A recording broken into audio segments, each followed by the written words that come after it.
Perfecto. Compartimos pantalla. Clase 7 de 8 clases. Así que es esta clase, una clase más y terminamos esta primera etapa. Después retomamos el 8 de agosto. No me acuerdo si es 8. Sí, 8. No, sí, estoy bien. 8 de agosto. No el 1 de agosto, sino el 8. Así que en esa semana este, hacemos la inscripción y eso. Perfecto. Bien. Ya empecé para atrás. Vamos. Título. El servicio como intención de Dios. ¿Sí? El primer interesado en el servicio, obvio que es Dios, y es la intención de Dios en este sentido. Ese es el título del capítulo. ¿Sí? Eh, Se basa todo en Efesios, ¿sí? Efesios 4. Lo que vamos a hacer es dar una repasada a Efesios 4 del 1 al 16. Así lo refrescamos bien en un pantallazo y después se va viendo punto por punto, ¿sí? Pero lo mejor es darle, como son 16 versículos nomás, es poquito, lo pasamos, ¿sí? Dice, yo pues, preso en el Señor, habla el apóstol Pablo, ¿no? Preso en el Señor, les ruego que andes como es digno de la vocación cuando fuiste llamado. Lo puso en Reina Valera 1960, así que es el clásico este. La vocación es el llamado, ¿no? Y llamado es el llamado. Es una, un recurso literario que consiste en repetir dos palabras, dos sinónimos, para darle más énfasis, ¿no? Que es continuar en el llamado que el Señor nos hizo. Con toda humildad y mansedumbre, soportándonos con paciencia los unos a los otros en el amor, ¿no? El término soportarse no es el que nosotros le damos coloquialmente acá en Argentina, que es aguantarse como vos, sino que soportarse es ser de soporte del hermano, ¿no? Es decir, ser de ayuda, ser el soporte. Soportándonos con paciencia unos a otros, ¿sí? Es decir, ayudándonos, sosteniéndonos. Esa sería la mejor definición, ¿no? Sosteniéndonos con paciencia, es decir, con perseverancia, sosteniéndonos unos a otros en amor. Solícitos en guardar la unidad del espíritu en el vínculo de la paz. Un cuerpo y un espíritu, como fueron llamados en una misma esperanza de vuestra vocación, es decir, del llamado. Un Señor, una fe, un bautismo. Un Dios y Padre de todos, el cual es sobre todos, por todos y en todos. Está hablando de la unidad. Pero a cada uno de nosotros nos fue dada la gracia conforme a la medida del don de Cristo. Por lo cual dice, subiendo a lo alto, llevó cautiva la cautividad y dio dones a los hombres. ¿Sí? Por un lado, lo que muestra es la unidad de la iglesia. ¿Sí? Y que el Señor dio victoria. Y después sigue, dice, y eso de que subió, que sino que también había descendido primero a las partes más bajas de la tierra. Él está citando un salmo, el Salmo 68, si no me equivoco, y hace una especie de exégesis del salmo, ¿no? Entonces cuando dice, si subió, bueno, lo que quiere decir es que descendió a las partes más bajas de la tierra, se puede interpretar como que es el infierno, pero también como que es la tierra, ¿sí? Es decir, que descendió a la tierra. Entonces, por eso ascendió. Y el que descendió es el mismo que también subió por encima de todos los cielos para llenarlo todo. Y él mismo constituyó a unos apóstoles, a otros profetas, a otros evangelistas, a otros pastores y maestros, a fin de perfeccionar a los santos para la obra del ministerio, para la edificación del cuerpo de Cristo, hasta que todos lleguemos a la unidad de la fe y del conocimiento del Hijo de Dios, a un varón perfecto, a la medida eh, de la estatura de la plenitud de Cristo. Acá tengo una duda que, bueno, que me parece que el término, lo que pasa es que acá, no, ahora no tengo con qué decirlo, pero me parece que el término varón debe ser antropos, que se refiere al ser humano, no solo varón, sino varón y mujer, ¿sí? Pero tengo mis dudas, tendría que ver el original. Para que no seamos niños fluctuantes, llevados por doquiera de todo viento de doctrina, por estratagemas de hombres que para engañar emplean con astucia las artimañas del error, sino que siguiendo la verdad, en amor, que crezcamos todos en aquel que es la cabeza, esto es Cristo, del quien todo el cuerpo bien concertado y unido entre sí por todas las coyunturas, que se ayudan mutuamente según la actividad propia de cada miembro, recibe su crecimiento para ir edificándose en amor. Esta analogía que hace con el cuerpo la menciona en otras cartas también el apóstol Pablo, y es una forma de decir cómo habla de la unidad de cosas distintas, pero con un mismo fin. ¿Sí? Que digamos que en la iglesia, si bien no dice el término iglesia, sino que utiliza el término cuerpo, como en la iglesia, siendo todos distintos, trabajamos con un solo objetivo porque tenemos una sola cabeza que es Cristo. Acá este es un buen ejemplo, ¿no? Estamos inclusive de distintas congregaciones, de distintos lugares, sin embargo, todos tenemos un mismo objetivo. ¿Por qué? Porque es el objetivo que nos dio Cristo. ¿Sí? Todos los que estamos acá. Entonces, por eso puede haber coherencia, porque tenemos una misma dirección. Bien. Introducción. Va a decir acá el autor que la carta de Efesios dice que es eminentemente eclesiológica. Lo que quiere decir es que es visiblemente, ampliamente, habla de la iglesia. En toda la Biblia, digamos, es un libro eclesiológica, quiere decir que es lo relativo a la iglesia. ¿Sí? Eh, es un libro que, si bien como todos los libros de la Biblia nos ayudan en lo personal, tiene un enfoque muy grande a lo que es lo colectivo, la iglesia, la vida de iglesia. ¿Sí? Es un libro que sirve mucho para trabajar en, en talleres de fortalecimiento de iglesias, etc. ¿Sí? Para buscar la unidad, ¿no? Todo el libro es así. ¿Sí? Arranca, creo que lo tengo acá, sí. En los tres primeros capítulos traza el propósito eterno de Dios de reunir todo en Cristo, la reconciliación entre Dios y los hombres. Son 6 capítulos, ¿no? Entonces, los 3 primeros capítulos da las pautas de cuál es la idea de Dios, ¿sí? Lo que sería la parte conceptual. Y los últimos 3 da la parte práctica, pero siempre hablando de lo mismo, que la idea de Cristo es reunirnos en uno, ¿sí? Que seamos uno, un solo pueblo. Efesios 1:9, dándonos a conocer el misterio de su voluntad según su beneplácito, el cual se había propuesto en sí mismo, de reunir todas las cosas en Cristo, en la dispensación del cumplimiento de los tiempos, así los que están en el cielo como los que están en la tierra. ¿Sí? Reunir todas las cosas en Cristo significa que el propósito del Señor es que toda la creación sea salva. ¿Sí? No es, o por lo menos es una de las interpretaciones a la cual yo suscribo, ¿no? Pero la creación de Dios no es el concepto que se tenía antiguamente, a partir de la Edad Media, de San Agustín y por ahí, que el hombre es la frutilla de la torta de la creación y la creación la hizo para que el hombre la disfrute. ¿Sí? Es decir, que la creación está en función del hombre. Ese concepto un poco ahora se está cambiando.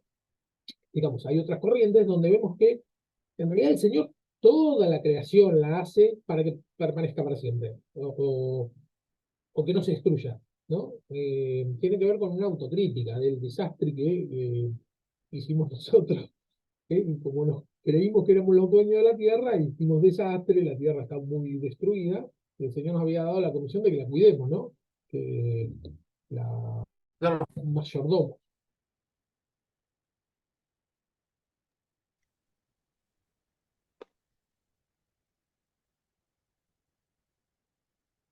Bueno, no sé qué pasó, ¿me escuchan bien ahí? Ahí te escuchamos, se tildó. Ah, listo, listo, porque me dijo que se cambió el micrófono, no sé qué pasó. Bueno, eh, entonces, Tu ah, imagen nomás no se ve. ¿cómo? Tu imagen no se ve. Ah, mira. Bueno, en 2 minutos.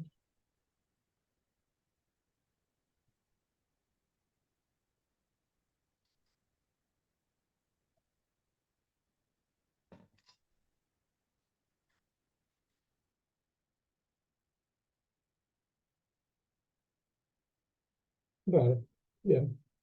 Tuve que dejar de compartir y. Ahí está. Vale, seguí. Ahí está. Qué raro que se cortó. Bueno. Eh,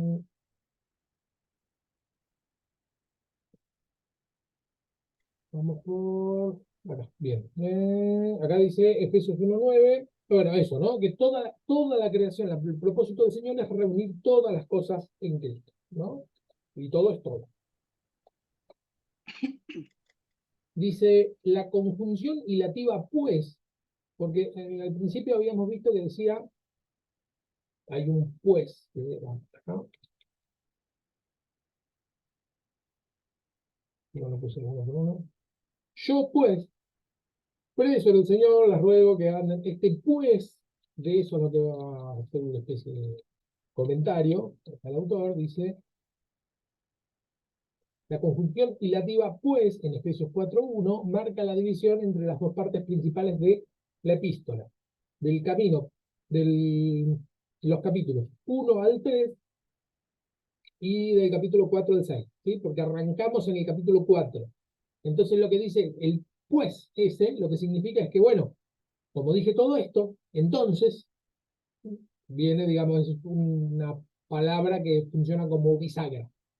Dicho todo esto, entonces, vamos a explicar lo siguiente. Entonces, es una de las marcas que se utiliza como para ver que sí, que realmente está dividido en dos partes y que cae justo a la mitad, ¿no? Tres capítulos, los tres primeros capítulos y los tres últimos capítulos.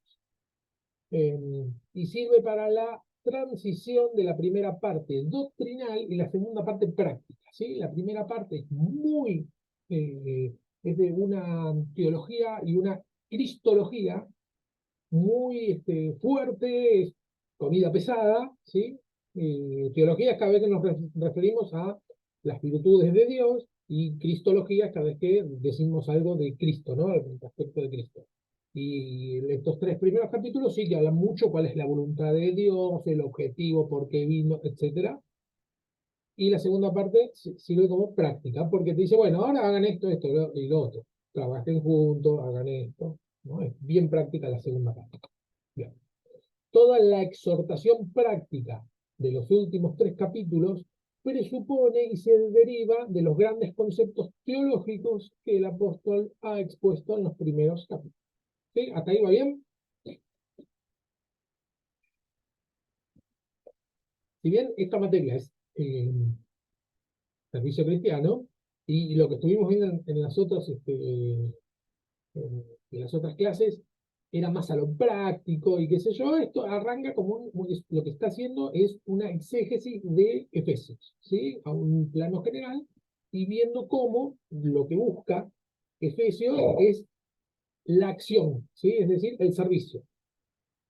Digamos, toda la carta está dirigida a esa, a la unidad de la iglesia, con un propósito que es el servicio. Efesios 4 al 1 al 16, el que vimos al principio, es esencial para entender la naturaleza y el funcionamiento de la iglesia. La palabra iglesia no aparece, pero se menciona cuerpo 4 veces, lo que destaca su relevancia. Si en un texto bíblico, en una parte que podemos separar, repite mucho una palabra, es que esa palabra es de vital importancia, ¿no? Este pasaje describe cómo la iglesia debe funcionar y crecer. La conjunción prueba... ¿qué pasa? Esto ya lo dije, ¿no? Andamos, no, más o menos. El llamamiento a la unidad y armonía es fundamental para la iglesia. Andamos dignamente cuando nuestro servicio contribuye a la unidad y no la quebramos. Esto es simple. Según como nosotros andamos, ¿contribuye a la unidad de la iglesia o quebranta la unidad de la iglesia? Bueno, es todo para tener una especie de termómetro sobre si andamos bien o andamos mal. Eh, Si yo ando en sus medios o sirvo para demostrar que los demás no están sirviendo, bueno, no estoy ayudando a la unidad de la iglesia, ¿no? Exponer a mi hermano que no está sirviendo no habla de la unidad de la iglesia, sino que lo que hace es quebrantar la unidad de la iglesia. Y muchas veces se utiliza el servicio, tal vez inconscientemente, ¿no? Pero no les pasó nunca de estar sirviendo en algún área y se encuentran que están solos y que lo dejaron solos y que no están trabajando. Y bueno, y uno se empieza a quejar, ¿no? Porque dice, ¿cómo puede ser que no vengan, que no hagan esto, que no hagan lo otro? Eh, que entiendo que uno no se siente bien estando solo, ¿no? Eh, pero lo Limpieza que del... sí, ahorita, ¿quién dijo algo? Sí, hola, profe. Decía que cuando se trata de la limpieza del templo, pasa eso, te quedas solo. Sí, sí, sí, porque estoy seguro que si hacemos una jornada de predicaciones, no va a faltar gente que quiera predicar. Pero para ir a limpiar,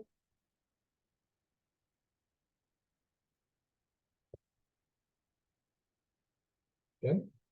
Hay 7 realidades que constituyen la base de la unidad de la iglesia dividida en 3 grupos. ¿Sí?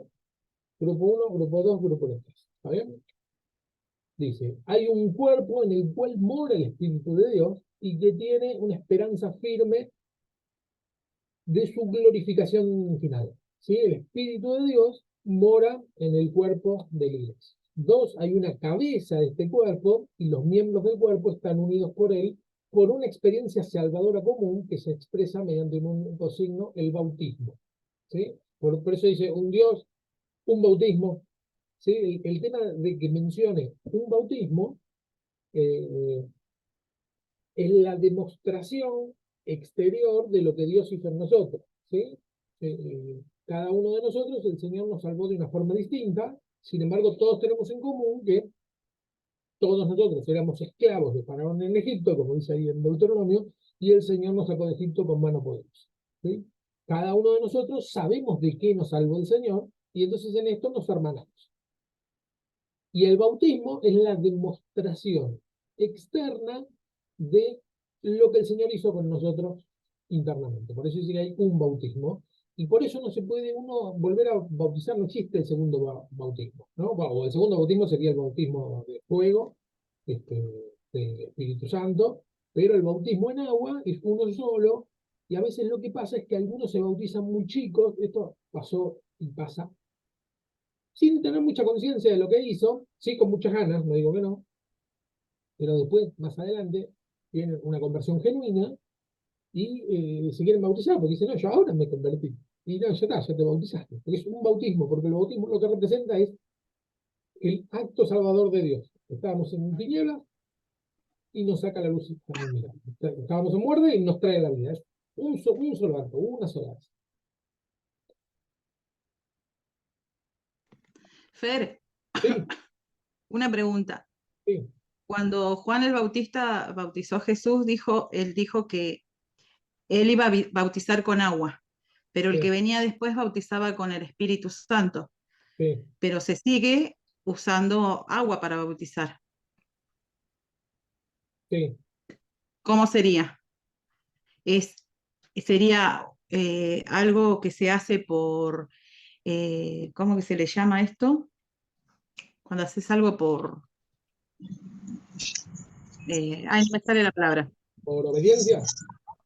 No obediencia, sino por costumbre. No, no sería costumbre porque es un mandato. Es ¿Me un entendés? mandato. Claro, Porque como de Juan dijo así y después sí, el Señor Jesús dijo que él iba a bautizar, pero con el Espíritu Santo, claro, y cuando él ascendiera, el Espíritu Santo iba a descender. Por sí, eso digo, se bautiza con agua y con el Espíritu Santo. sí. Bautizar con agua lo podemos hacer cualquiera de nosotros. Por eso el Señor dice, Sí, vayan y hagan discípulos, bautizándolos en el nombre del Padre, del Hijo y del Espíritu Santo. Es un mandato. ¿Sí? ajá, Ahora, nosotros no podemos ninguno bautizar en el Espíritu Santo. Eso es lo que hace el Señor. Entonces claro. nosotros nos bautizamos, nosotros nos hacemos discípulos entre nosotros, porque eso sí podemos hacerlo, predicamos entre nosotros, es decir, entre los seres humanos, ¿no? Estoy hablando, y nos bautizamos entre nosotros porque es una tarea que el Señor nos encomendó y que la podemos hacer perfectamente. El bautismo Ok. en Espíritu Santo y fuego es el bautismo que da el Señor, y bueno, también es un regalo del Señor, y lo hace Él. Nosotros en eso no podemos hacer nada. Nosotros hacemos lo que el Señor nos dice, que es andar en santidad, leer su palabra, tratar de hacer su voluntad, o mejor dicho, hacer su voluntad. Tradición era la palabra que no me salía. Tradición, claro. tradición. No, en realidad no sería dentro de lo que sería el concepto de lo que es, las prácticas que se hacen en la iglesia entran en tres conceptos claves, que son tradición, Biblia y conveniencia. ¿Sí? Son los tres motivos por los cuales hacemos todo lo que hacemos en la iglesia. Es o porque es bíblico, o porque es tradición, o porque conviene hacerlo de esa manera. ¿Sí? Eh, Siempre esta diferenciación hay que tenerla porque, más que nada, para saber qué es lo que es bíblico. La tradición y la conveniencia se pueden cambiar. ¿Sí? Nos conviene reunirnos en este horario, este día, porque conviene, porque el tema que nos reunamos los domingos no es bíblico. Es decir, no es un mandato bíblico. El mandato es que nos reunamos. ¿Pero por qué lo hacemos los domingos? Oye, porque nadie trabaja. Un poco porque es tradición y un poco porque es conveniente. ¿Sí? Ahora, cuando eso choca, una tradición choca con el mandato bíblico, bueno, hay que cambiar la tradición. ¿Sí? Eso es lo que pasó con el tema del bautismo de los niños, que se hacía históricamente en la Iglesia Católica, y lo que la Iglesia Evangélica, lo que cuando se separa, lo que empezó a hacer es dejar la tradición y empezar a regirse por lo que dice la Biblia. Entonces, si la Biblia dice que primero hay que creer y después bautizarse, bueno, dejemos bautizar niños. Cortan con la tradición, pero así todo, como somos tan personas como los católicos, nos vamos haciendo de tradición. ¿Sí? Y a veces le damos más importancia a la tradición que a la palabra de Dios. Muchas veces somos, en ese sentido, somos tendientes a la religión. Sí, Fernando, algo cortito. Mi hermana va a una iglesia cristiana evangelista y ellos tienen la reunión los sábados Ah, mira, y aprenden todo y es muy similar a la mía. Y la verdad que la reunión de ellas son los sábados y ella está feliz porque el domingo puede ir a pasear, salir claro. temprano. Pero bueno, yo lo tengo a las 10 de la mañana el domingo hasta el mediodía. Pero para Claro. mí también eso no influye mucho, pero la mayoría lo hace los domingos. La mayoría lo hace los domingos, pero está perfecto si lo hace un sábado o eh, había una iglesia coreana en Capital que las reuniones las tenía de lunes a viernes de 6 de la mañana a 7 de la mañana. Antes de ir a trabajar iban al culto y de ahí se van a trabajar. Está perfecto el tema que eran coreanos y tenían una disciplina que nosotros no la tenemos. Nosotros si nos Claro, dicen levantate una hora antes para ir al culto, va a estar complicado. Entonces el fin de semana no lo tenían libre. Está perfecto. claro. Sí, por eso es tradición. Ujú. Seguimos. Dorita te escribió que no te podía escuchar bien. Creo que no lo escuchan bien. Ah, ¿y ustedes me escuchan bien? Em, Más o menos. No, yo te escucho como lejito. Ok. no, Yo te escucho como tapado, Fernando, como si tuvieras algo en el micrófono, como si fuera tapado así con un, no sé, por Sí, decir un algo así. trapo. Algo así. Se escucha Bien. como mal, pero no sé si será la compu. yo escucho bien, ¿eh? ¿Quién escucha bien? No, tremendo. Un minuto más.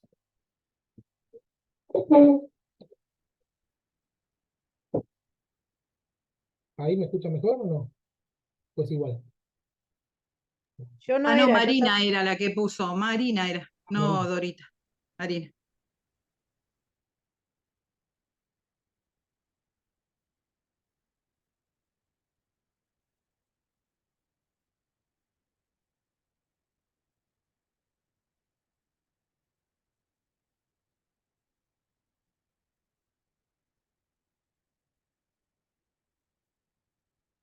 Ah, acá está bien.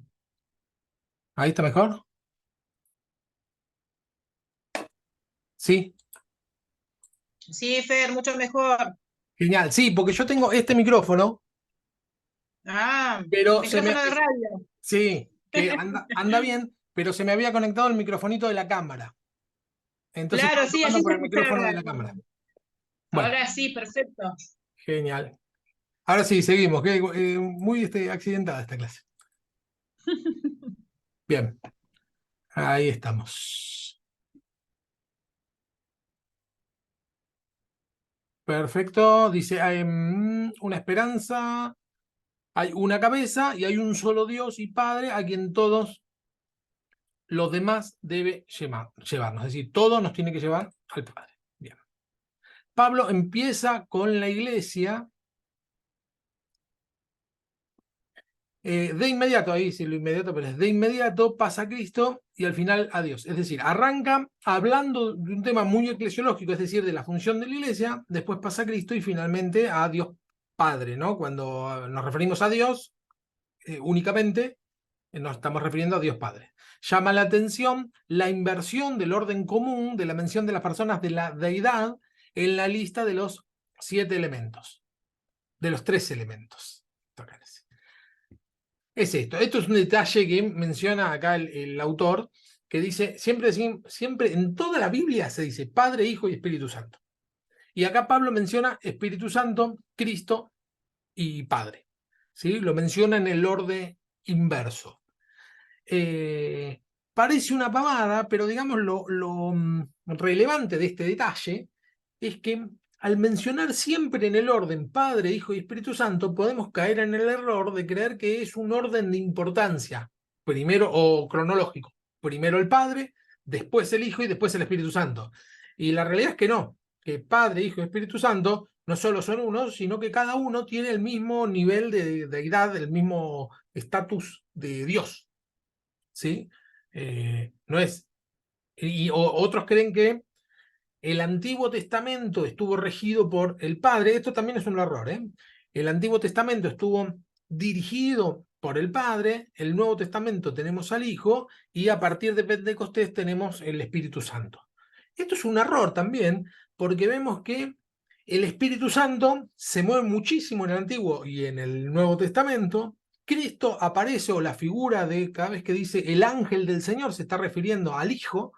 No, si bien no es Jesús, porque todavía no se había encarnado, es el Hijo, aparece en el Antiguo Testamento, y en el Nuevo Testamento aparece tanto el Padre como el Espíritu Santo. Es decir, no funciona tan así como esa separación. ¿Sí? Bueno, este texto está bueno porque al invertirlo nos afirma que sí, en realidad es lo mismo decirlo en cualquier orden, ¿no? Inclusive yo podría decir Hijo, Padre y Espíritu Santo, es lo mismo. Dones para el servicio del Cristo resucitado. En los versículos 4 al 6, el apóstol ha enfatizado la unidad del cuerpo. Ahora aclara que la unidad no significa uniformidad. Es decir, nosotros somos todos distintos y así nos tenemos que quedar. El Señor nos hizo distintos y está perfecto, ¿sí? No es que, no sé si, esto creo que, no sé si lo vieron, que algunos predicadores argentinos empiezan a hablar de golpe como centroamericanos. Hacen eso, no creo que lo hagan con maldad ni querer. Lo hacen porque de tanto escuchar a predicadores centroamericanos empiezan a creer que o es un poco más santo o tiene un poco más de poder hablar de la forma del pastor que me gusta. Bueno, eso es creer que es uniformidad. Y la verdad que el Señor nos dio a cada uno de nosotros un acento particular, una gracia particular, ¿no? Para decir las cosas, y de esa forma nos tenemos que quedar, o si el Señor nos va cambiando, perfecto, pero no tratar de imitar a la persona que admiramos, ¿sí? Nosotros admiramos a un cantante y empezamos a cantar como ese cantante porque nos llega a nosotros y creemos que lo que hace que nos llegue es la forma. Lo que hace que nos llegue, si es una predicación o una canción o una danza o lo que sea, lo que hace que nos llegue es el Espíritu Santo, ¿sí? Entonces nosotros de lo único que nos tenemos que procurar es de tener al Espíritu Santo. Y después no imitar a nadie, ¿no? En estos 3 pasajes el tema principal es la unidad del cuerpo de Cristo en la diversidad de los miembros y sus dones, ¿sí? Diversidad de personas y diversidad de dones. Cada creyente, sin excepción, ha sido beneficiado por el don de la gracia. Y acá hace otra salvedad.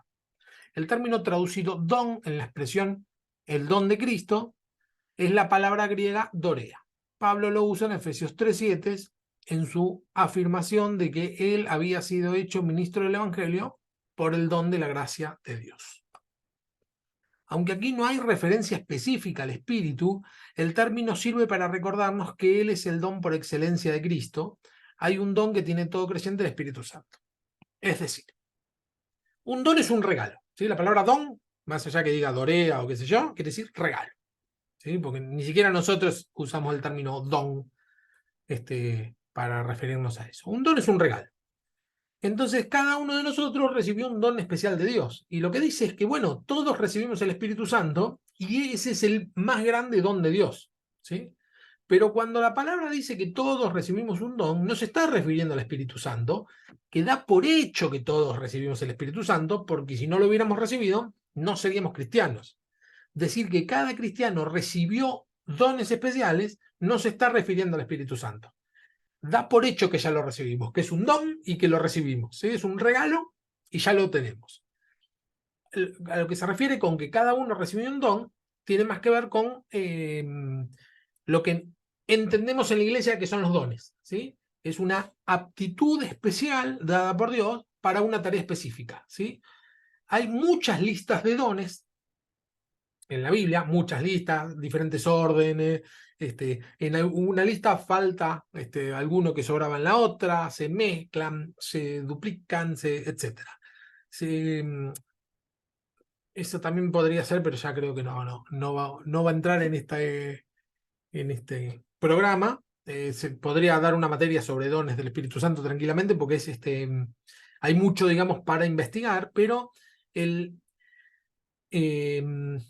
lo que deja en claro, digamos, si leemos los dones del Espíritu Santo en la Biblia, es que varía mucho, ¿sí? No es que son estáticos. Y por lo tanto hay muchos dones que el Señor está dando en la actualidad que no están escritos en la Biblia, porque simplemente no había posibilidad que existan. Como por ejemplo, hay muchos que hacen dibujos que predican, no sé si vieron, dibujitos que predican por YouTube con dibujitos, pero son muy atractivos. Bueno, esos son dones que el Señor da para atraer personas que están ahí, ¿sí? Y obvio que en la Biblia no iba a decir que tenían dones para hacer dibujitos para YouTube, ¿no? Pero son dones que el Señor va dando porque los va renovando, ¿sí? Siempre es para la unificación del cuerpo, siempre, digamos, tiene que tener esa característica. Para unificar el cuerpo, para crecimiento de la iglesia y para glorificar a Dios. Eso, digamos, son las características que tienen que tener sí o sí.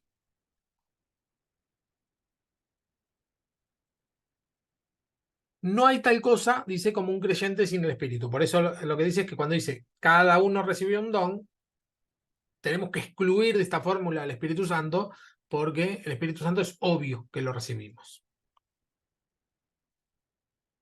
Efesios 4. Tenemos que trabajar en ese don. Sí, Hay veces que uno no se da cuenta que Dios te está dando un don por estar mirando lo que está haciendo el otro. Y vos tenés ese don y después, cuando pasa el tiempo, te van diciendo, no, pero vos tenés esta gracia que Dios te dio, este don que Dios te... Claro, porque uno no se da cuenta, no se centra, ¿será cierto que me lo dio a mí? claro, Y sí, Dios te lo da, no es que no te lo da, es por gracia. tal cual. Tal cual. Sí, sí, y los dones se van desarrollando en la medida que lo vamos ejercitando. Si yo sé que tengo un don y no lo ejercito, va a quedar ahí. ¿Y cómo sé qué don tengo? Y empezás a servir y te vas a ir dando cuenta. Esto sí, esto no, para esto Viendo te avanzo, en das esto cuenta. no. Claro. O sea, no es que si uno empieza a servir en un área donde no tiene un don específico, va a pasar algo catastrófico. No va a pasar nada y ya está. Sí, yo la primera vez que vi a uno hablando en lengua, cuando yo estaba recién convertido, había un hermano que hablaba en lengua, saltaba, temblaba. Y yo decía, yo quiero eso. ¿Cómo? Claro. Y me la pasaba mirando al hermano que saltaba y gritaba. Eso es lo que apuntan, a lo primero que apuntan a ir es querer ir y hablar en lengua, si no, no tener el Espíritu Santo. Y Sí, no es eso, no sí. es por ahí. Y Sí es yo por tuve, ahí, pero no tan por ahí. claro, no, porque es en dónde pones el ojo. Si el ojo lo pones en el hermano que está hablando, que es lo que el Señor me reprendió a mí, deja de mirar a tu hermano y mírame a mí. Y yo te voy a decir qué es lo que tenés que hacer, o yo te voy a guiar, o yo te voy a instruir, pero deja de mirar al hermano. Porque eso no era lo que el Señor tenía pensado para mí. Y Y muchos se frustran, lamentablemente, claro, porque están queriendo orar en lengua y hablar en lengua, y por qué ellos y no yo. Claro, y se frustran y se van y reniegan y bueno, me ha claro. tocado pasar estas situaciones y yo dije, bueno, pero uno se mantiene al costadito y hace el trabajo que Dios le dio y la gracia que Dios le dio y el Tal don que cual, Dios usa, lo que Dios da. tal cual.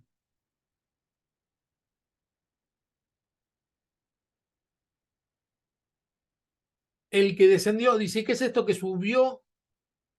Perdón. ¿Y eso de que subió? ¿Qué es sino que también había descendido primero a las partes más bajas de la tierra? El que descendió es el mismo que también subió por encima de todos los cielos para llenarlo todo. Ahí sigue el Salmo 68, es el que está citando.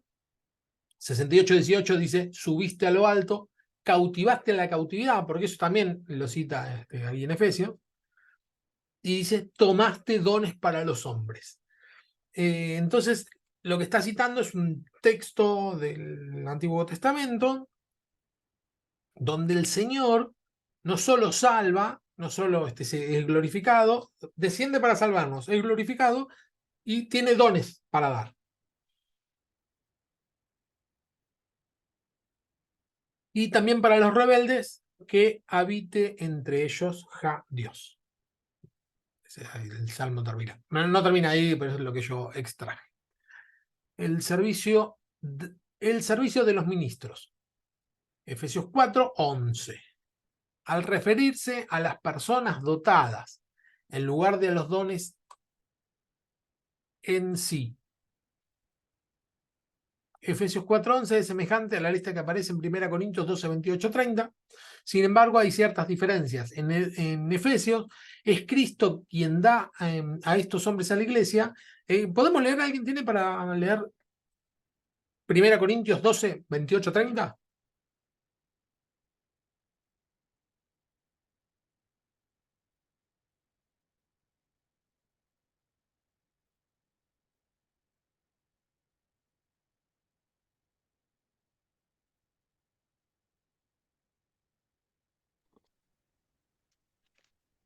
Doce 28 30.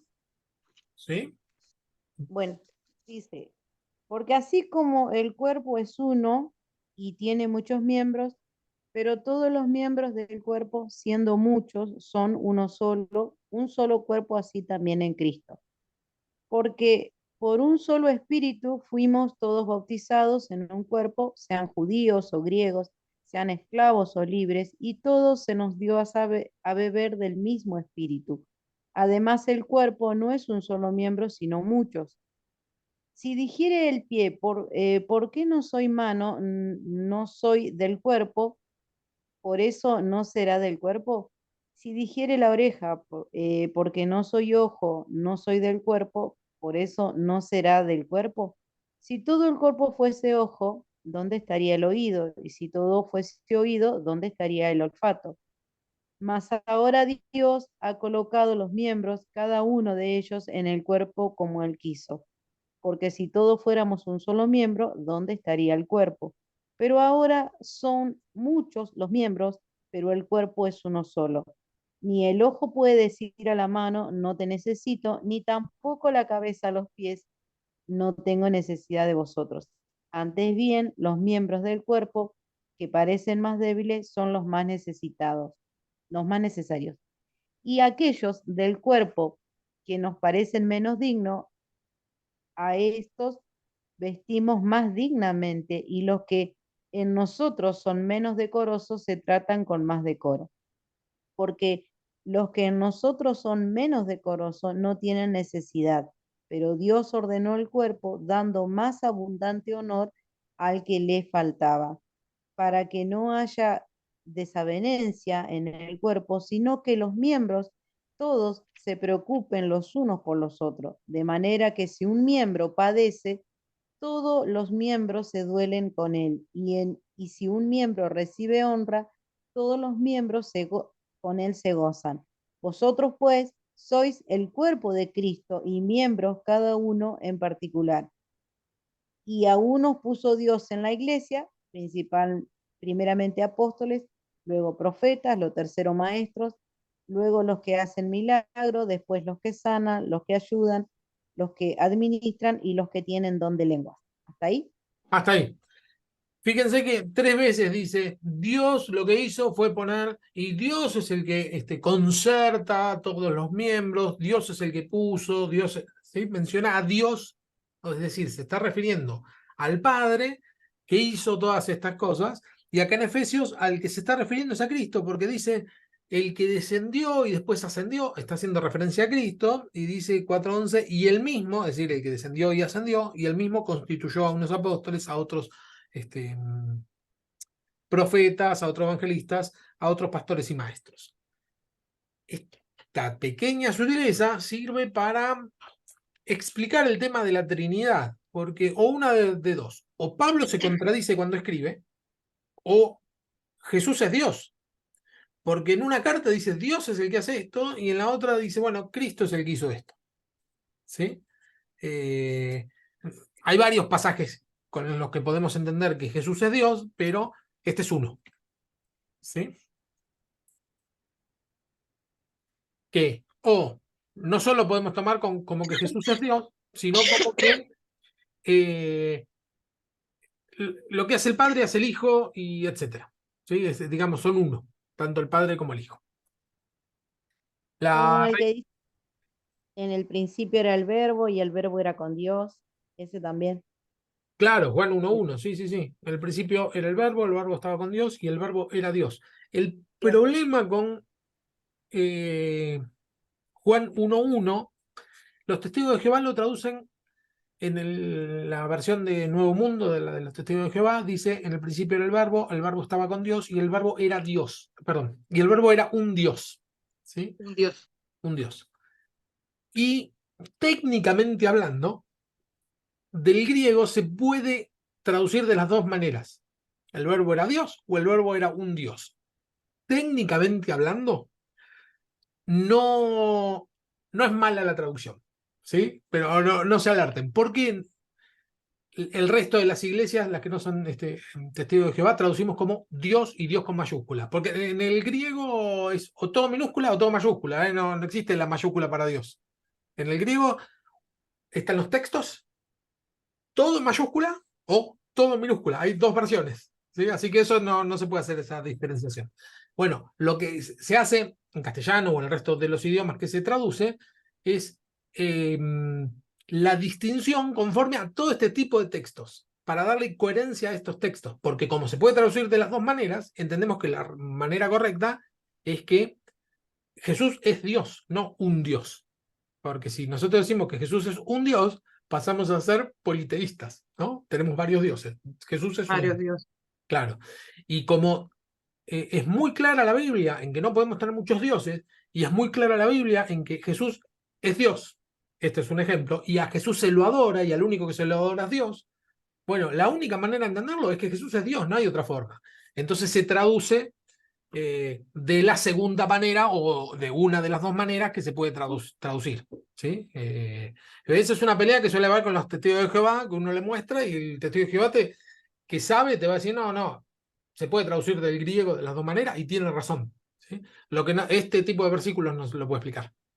Esto y hay un montón también. Después vamos a dar este año, no, el segundo taller va a ser sobre costumbres de Israel y etcétera, de la época de Jesús, ¿no? Los fariseos, los saduceos. ¿Vieron los talleres de los sábados? Esos abiertos. Pero después de ese, vamos a hacer un taller sobre la Trinidad, ¿sí? Sobre estos temas. De cómo es correcto entender que Jesús es Dios. ¿Sí? La Reina Valera traduce el verbo de Efesios 4:11 como constituyó.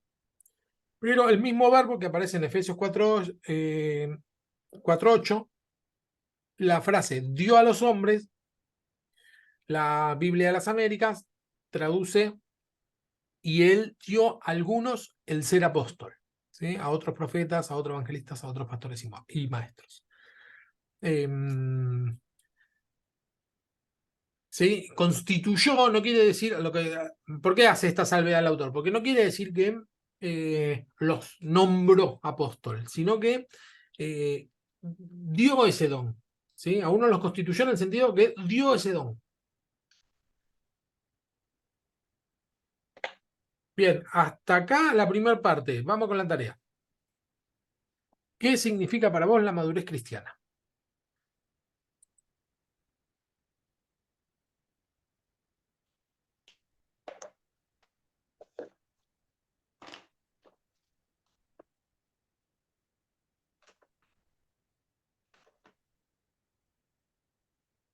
El que Perdón, quiera- yo tenía el micrófono abierto. Ya no me di cuenta. Estás en primer plano porque se escucha ahí que das vuelta a la página. No hay, perdón, perdón, perdón. ¿Lo hicieron? ¿Pudieron hacer la tarea? Bien, Nanu sí, Andrés sí. Marina, te agarró a último momento con otro libro. ¿Pudiste llegar a hacerlo? Claro, yo me imagino Sí, después, sí, claro, sí lo hice. querías mezclar esas dos cosas, se te habrá hecho un lío. Menos mal que preguntaste. Yo leía y no entendía, digo, ¿A dónde vas? por eso digo, bueno, voy a molestar a alguien. Claro, no, está perfecto, está perfecto. Bueno, y a Ceci le pasó más o menos lo mismo. Sí, sí, tal cual, no entendía, Mm, estaba como perdida con la profecía y todo eso, digo, no, Claro, se, estaba re descolgada, se fue pero tema. ¿Lo pudiste llegar a hacer? ¿Te dio tiempo o no?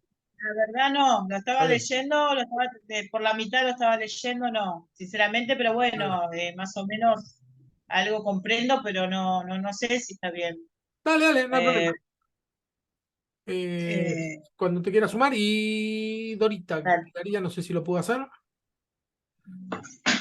Profe, yo estuve todo con todo ese tema que te había comentado por privado, Sí, pero igual yo, y bueno, y puedo también compartir algo, pero no, sí, no escribí nada, digamos, no pero hay sí ningún problema. Sí, a veces estuve conviene hacer tipo un diagrama como para ver qué voy a decir, pero como esto no es que algo que tienen que entregar, no hay ningún problema. La idea es que un comentario, una opinión personal y nada más. Sí, bueno, la que se igual a anima, mí me gusta el diagrama, todo eso, pero bueno, ahora viste que he estado claro. con todo ese tema. Sí, no, no, está perfecto, no hay ningún problema.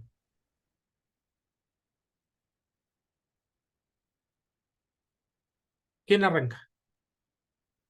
yo, Bien, dale. a ver si está bien. Bueno, para mí, madurez, ¿cómo era la pregunta? ¿Madurez espiritual o madurez cristiana, no? Este, bueno, para mí es, por ejemplo, evangelizar.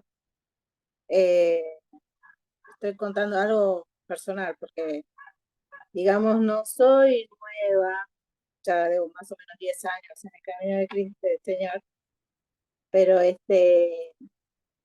eh, yo, digamos, me negaba a ir a evangelizar porque yo decía, no, yo no sé mucho de la palabra, ¿qué puedo hablar?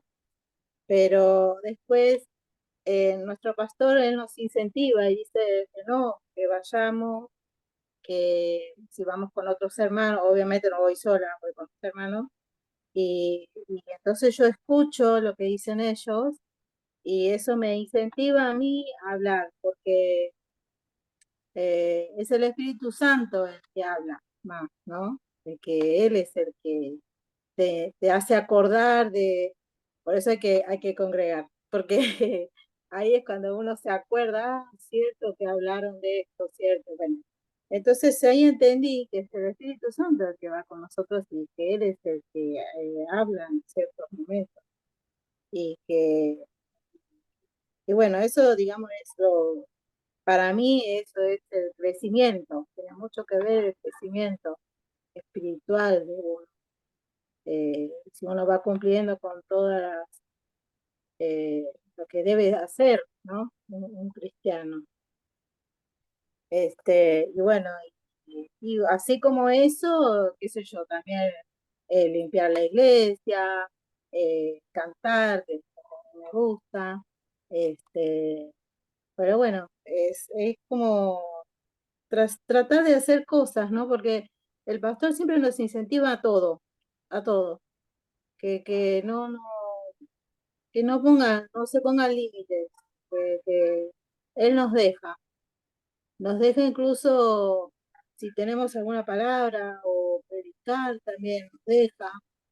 Eh, Así que eso también tiene mucho que ver cómo nos habla el pastor, cómo nos incentiva también. Bueno, Perfecto. creo que es todo lo que dice. Y también, Excelente. bueno, participar en los discipulados, cursos, todo eso también. Claro. Sí, hasta nos deja ir, si queremos, por ejemplo, vemos que hay un curso de, no sé, discipulado, algo que nos llamó la atención, pero en otra iglesia, él nos deja. Dijo que sí, porque es para Cristo y que sí. Bien. Perfecto. Otro, después hago un comentario final como suelo hacer. ¿Otra que se anime? Yo me animo. Vamos, Nanu. Bueno, pero yo hice cada versículo, del versículo 14 al 16. Dale, Más largo es lo mío. dale. En el versículo 14 vemos que el apóstol Pablo hace una comparación con la parte física y la espiritual. Dice que la iglesia y las personas no pueden seguir viviendo tomando leche. Cuando una persona es nueva en la fe, se le ayuda a entender el significado de la cruz, se ora por él, se lo anima. Pero Pablo nos dice, ojo, es necesario madurar y no ser inestables. Un creyente es inestable cuando se pasa toda la vida esperando que le den leche, en vez de aprender él mismo y aplicar la palabra de Dios en su vida. Hay fundamentos que tienen que ser sólidos y claros en la vida de un cristiano. Todos los cristianos aprendemos de Jesús todos los días y nos damos cuenta de que somos maduros cuando no andamos de un lado al otro buscando opciones. El maduro está plenamente fundamentado en Cristo. En 1 Corintios 3, 1 al 3 dice, es un claro ejemplo de la inmadurez, vivían peleándose y dividiéndose. Una persona puede ser cristiana, pero sigue siendo un niño. Si esta persona después de mucho tiempo sigue siendo un niño en la fe, es un fenómeno y es alguien, ¿dónde era que se llega? Bueno, después el versículo 16, no me acuerdo dónde seguía, porque puse en 2 hojas distintas. Es alguien que enferma. Bueno, el versículo 15 y 16 dice, aquí encontramos la meta y cómo nos damos cuenta que una iglesia ha llegado a su madurez porque se parece a Cristo. En cada aspecto de su vida refleja la presencia de Cristo. Si cada uno de nosotros aspira a no quedarse en la inmadurez, y si cada uno de nosotros dejamos de ser niños y tomamos nuestro lugar y comenzamos a servir a los demás, servir a Cristo, vamos a llegar a crecer en todos los sentidos hasta ser como Cristo. Él hace que todo encaje en su lugar y que todo el cuerpo crezca y esté sano y lleno de amor. El amor es la cualidad más grande que muestra la llenura de Dios y la madurez. Rasgo de la madurez espiritual es dejar de ser inestable, en tan firme en lo que cree, dejar de velar por nuestras necesidades y velar por las necesidades de los demás. Cuando encontramos nuestro don y lo ponemos en práctica en el cuerpo de Cristo, nos ayudamos a nosotros y a los demás a madurar. Cristo no ve la posibilidad de que maduremos solo. Es necesario ser parte de una familia espiritual porque si no, no tenemos la interrelación con los demás, no crecemos nosotros y no ayudamos a los demás. Terminé. Era muy largo. Bueno, terminó la clase acá. Gracias, Nanu. Bien, Nano. Nada, excelente. Ahora, Bueno, claro, estaba tomando nota para la predicación del domingo, olvídate. Después te paso los papeles. Bien, bien, bien. Perfecto. Bueno. Ahora hago un comentario. Ahí estuve tratando de anotar todas las ideas. Creo que lo entendí. Bien. Sí, sí, Bueno, sí. yo ahora que no tengo gente, Dale. voy a aprovechar. Yo interpreto, pido perdón que no pude llegar a escribir nada, pero No te hagas problema. yo siento que la madurez espiritual, para mí, modo de ver es cuando uno vence la carne en muchas cosas, ¿no? Y solamente, o sea, ves la parte espiritual, porque está el fruto, los frutos de la carne que podemos alimentar, como los frutos del espíritu, ¿no? Han habido, por ejemplo, he tenido situaciones muy complicadas y bueno, uno se retrocede, ora, cuesta, pero madurez espiritual, yo siento que yo me enfoco en Cristo, no en la persona, porque hasta he visto fallas en personas importantes de la iglesia, que yo me basé en la Biblia, en la palabra de Dios, ¿no? Entonces, traté de enfocarme en la palabra de Dios en todo momento. Y si una persona está equivocada o trato de, bueno, en ese momento en ese sentido yo me siento madura porque en otro sentido no, te discutía, me voy, no vengo, dejo de venir y bueno, el pastor ahí acarreando su ovejita de nuevo, pero ahora es como que no, sigo yendo a las reuniones, pasa algo, hay un problema, un malentendido en la iglesia y bueno, después lo hablo tranquila, pero madurez espiritual es yo me estoy llevando mucho por el Espíritu Santo, las cosas que yo veo, la investigo, la reviso en la palabra, y eso para mí me hace crecer, madurar espiritualmente en ese sentido. Y no enfocarme en las personas, tanto sea pastores como maestros de la palabra, no, enfocarme en la palabra sagrada de Dios. Para mí yo lo considero así, también comparto lo que decía Marina, de que ahora yo voy, si tengo que evangelizar, voy. O sea, yo cumplo con lo que Dios nos pide. Después el no ya lo tenemos, lo que pasa, la semillita ya la sembramos, o sea, en ese momento por ahí no surge, pero puede surgir en otro momento, que me ha pasado de aparecer personas en la iglesia que le he predicado un tiempo antes, entonces yo ya no tengo ese miedo, no sé, no. También salgo con un grupo y me siento más segura, pero no tengo ese miedo ni me siento así como que recién arranco, porque trato de ir con seguridad y obviamente soy humana, pero trato de enfocarme más en la palabra y me ubiqué y me acomodé en una iglesia donde quiero, la idea mía, como dicen, no echar raíces, no andar de iglesia en iglesia, para poder en un lugar donde la verdad enseñan la palabra y yo la siento que le falta un poquito a la iglesia, pero bueno, como todo, es cuestión de hablar y bueno, madurez espiritual le faltan algunas personas, pero la visión de la iglesia yo la veo correcta. Esa es mi reflexión. Perfecto. Me queda Andrea y Dorita. ¿Lo hago cortito o largo? ¿Cómo lo hiciste? ¿Cómo lo preparaste? Bueno, lo mío es una interpretación personal, ¿no? ¿Sí? Sobre la madurez cristiana.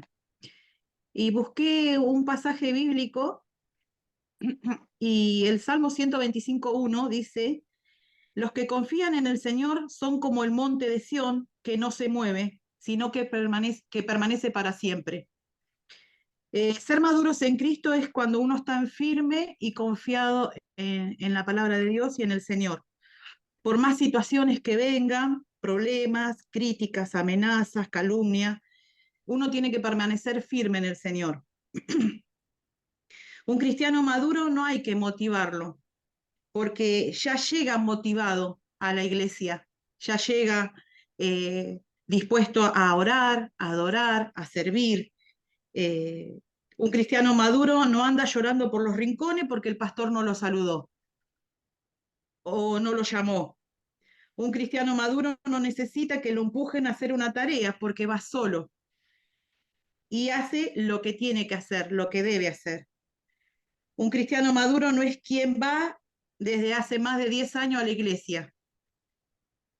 Un cristiano maduro es quien resuelve sus relaciones interpersonales a través del conocimiento bíblico en cada ámbito de la vida, ya sea en el trabajo, en el matrimonio, en el liderazgo, en la iglesia. Ser maduros en Cristo no es solamente ir a la iglesia y saber toda la Biblia, porque cuando las dificultades llegan debemos saber separar las emociones de una madurez espiritual, porque a veces las emociones nos juegan malas pasadas. Las emociones a veces nos quieren ganar e interponerse a lo que ya aprendimos bíblicamente, a lo que el Señor nos dio, ¿no? El control y el dominio propio sería eso. Ser maduro es saber aceptar las distintas opiniones. Estamos, por la gracia y la misericordia de Dios, en el lugar que hemos sido plantados, ya sea en la iglesia y ya sea en la familia o en el lugar de liderazgo o lo que sea. Bueno, esa es mi interpretación de ser maduro espiritualmente, ¿no? Debe haber mucha más, pero yo hasta ahí llegué. Perfecto. Creo que llegué a tomar nota de todo. Después cualquier cosa, ahora que te hago una devolución, decime si me olvidé de algo, pero creo que varios puntos. Bien. Y me queda Dorita. Bueno, para mí madurez es crecer, ¿no? Es dejar ser, según el pasaje que nombraba Nanu también, ¿no? Es dejar de ser niños espirituales y ir madurando a llegar a ser adultos espirituales, ¿no? El apóstol instaba acerca no solo de escuchar, aprender y practicar el evangelio, el apóstol, y de esa manera, con estos principios, digamos, que no solo escucho, sino que aprendo y pongo en práctica, de esta manera voy llegando a ese conocimiento de Cristo y voy creciendo y madurando, ¿no? Y es ese proceso de donde el Espíritu Santo está trabajando en nuestras vidas y llegamos a esa madurez espiritual, ¿no? Y bueno, todo lo que decían las hermanas, comparto de lo que decían las hermanas, pero bueno, básicamente para mí madurar es ir creciendo y es ir convirtiéndome en esa persona adulta espiritualmente y a un mayor conocimiento del Señor en mi vida. Después viene todo lo demás, las prácticas. Excelente. Muy bien. Sí, lo que dijiste, me quedó una duda, Dorita. Vos dijiste, el apóstol dice escuchar, aprender y poner en práctica. ¿Qué apóstol? Cuando habla de que vosotros siendo niños ya, viste, tienen Ah, de necesidad de Pablo. tomar, de Bien, bien, Pablo, bien. el apóstol, en ese versículo. Ah, bien, bien, Eh, bien, bien. Escuchar, aprender y poner en práctica. en práctica. Perfecto. Bien. Sí, Marina, técnicamente lo que vos decís es, que me pareció genial, ¿no? ¿Qué es servir? Además genial porque tiene que ver con la materia, ¿no? Porque sea tanto como evangelizar, como dijiste, limpiar o cantar, cualquiera o la que sea, digamos, lo que haga falta, tiene que ver con el servicio. Y el servicio, la madurez espiritual, tiene que ver con el servicio que hago a pesar de, ¿sí?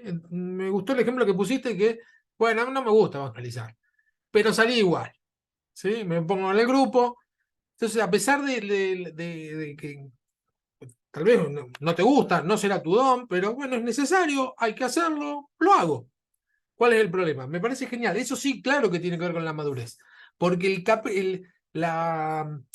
el comportarse como un niño espiritual tiene que ver con el capricho. No, yo esto no lo quiero, no lo hago, punto. Porque no quiero y no lo hago. Pero tener una visión más allá de uno es madurez espiritual. Me pareció genial. Bien. Nanu. Sí, lo de leche y alimento sólido es el top de lo que habla de madurez espiritual, ¿no? Y cómo a veces somos inmaduros, aunque estemos mucho tiempo en la iglesia, ¿no? Como dijo Andrea, ¿no? Ser maduro no es haber estado muchos años en la iglesia, ¿sí? No importa cuántos años, sino que la madurez tiene con la capacidad, la analogía que hace el apóstol Pablo es la capacidad de recibir alimento sólido. Un bebé no puede recibir alimento sólido porque no tiene la capacidad para hacerlo. Y ya está. Y entonces hay veces que nos encontramos en situaciones fuertes espirituales y no tenemos la capacidad de soportarlo y hacemos berrinche, capricho, no nos gusta, etcétera, ¿no? O no queremos servir, o como dijo Andrea, nos vamos, no resolvés los problemas según la Biblia, etcétera. ¿Sí? Eso te transforma en un inmaduro. Y me gustó esto que dijiste de que el Señor ayuda en el proceso, porque vos dijiste que hace que todo encaje el Señor, ¿no? Que de la leche, no, es un proceso, ¿no? De tomar leche a alimento sólido. Cuando el apóstol habla esto del alimento sólido, se va a tirar con un tema espiritual fuerte, ¿no? Entonces lo que está diciendo, bueno, ustedes ya están grandes, esto ya lo pueden digerir tranquilamente. Y ahí mencionaste que ser un maduro, es decir, poder recibir alimento sólido, es no andar de un lado para el otro, servir, velar por el otro, no por uno mismo, y digamos, el top es llegar a ser como Cristo, ¿sí? El top del alimento sólido, de un cristiano maduro, ¿sí? Él es nuestro ejemplo. Está excelente sí, me encantó. Ceci, vencer la carne, pusiste, enfocarse en Cristo, parecido un poco a lo que dijo Marina, ¿no? Que, bueno, no importa yo qué ganas tengo de qué, sino lo tengo que hacer, ¿sí? Eso hablo de un cristiano maduro. Y lo que vos te estás proponiendo ahora es echar raíces. Me parece genial. Porque sí, la ventaja que tenemos es que tenemos a dónde ir nosotros los evangélicos. Un católico no tiene a dónde ir. Te va de la iglesia católica, son todas católicas, se predica siempre lo mismo, tiene una sola línea. Nosotros tenemos la ventaja que podemos ir a una congregación que se adapte a nuestros intereses, a nuestra visión, etc. Esa, digamos, es una bendición, pero esa bendición se transforma en maldición cuando andamos de un lado para el otro. No aguantamos, no aguantamos, no aguantamos, esto no, esto no, esto no, y no echas nunca raíces y no te queda nunca. O sea, lo que termina pasando es que nunca hay un lugar que realmente, porque nunca vamos a encontrar un lugar que calce 100% con nosotros. Siempre va a haber algo que no nos guste. Y bueno, y dijo de no enfocarse en Cristo, perdón, enfocarse en Cristo y no en los hombres. No juzgar, puse cuando hay algo que no nos gusta, no juzgar a las personas. La palabra dice que el hombre espiritual juzga todas las cosas, ¿sí? Y algunos lo confunden eso con juzgar a las personas. Nosotros no juzgamos a las personas, juzgamos las cosas. Y bueno, es decir, tenemos discernimiento. Esto está bien, esto está Claro. mal. Claro, Por eso decía que yo me baso mucho en ir a la palabra. O claro, sea, ir a la palabra a ver qué es lo que dice la palabra, está perfecto. no a eso, ¿no? Perfecto, me encantó. Andrea, Salmo 125, Monte de Sion, me encantó. Algo firme. ¿Sí? También, mira, un poco parecido a lo que dice acá Ceci, ¿no? La firmeza, algo maduro o algo firme. ¿No? El Monte de Sion es lo más firme que puede llegar a ver. Bueno, el maduro espiritual permanece firme. No hay que andar motivándolo. No se enoja con si el pastor no lo saludó. Este es un detalle interesante. El inmaduro se enoja porque el pastor no lo saludó. Sí, el pastor podría saludar también, ¿no? No le cuesta nada. Pero el maduro lo que hace es, yo estoy saludando a todos. Se fija de saludar a todos. No se fija quién lo saluda a él, sino a quién estoy saludando yo. ¿Sí?